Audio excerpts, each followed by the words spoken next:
talked about as far as I can see on this case. It's a really anecdotal thing that I think about a lot. And I actually called my guy who's going to be at the middle of this story about this. But about 8 years ago, a friend of mine who worked high up in pharma, which, you don't brag about these days, but Careful. Really solid dude. I remember him telling me, I'm not going to say what company, but he was working at this major company. He had an extremely high level job. And he was telling me about this cancer therapy, specifically for stage 4 about to die patients that he was funding basically like through his job at the company. I think the way he put it was like, for the good of humankind, because it's not for the good of my job. It's just the right thing to do. And reason being because it was not only not making them any money at the time, they were hemorrhaging money on it, but it was called CAR T therapy. And essentially what it involved, and this is back in 2017, 2018, so think about what it could be now.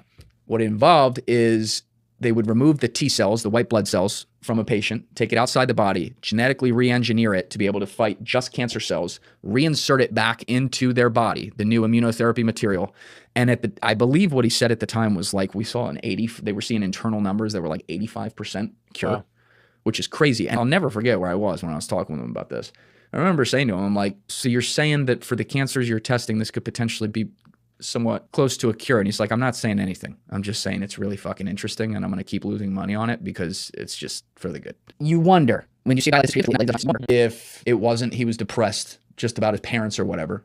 It's also like maybe they fucked around and found something. And they're like, no, we don't share that. That doesn't work.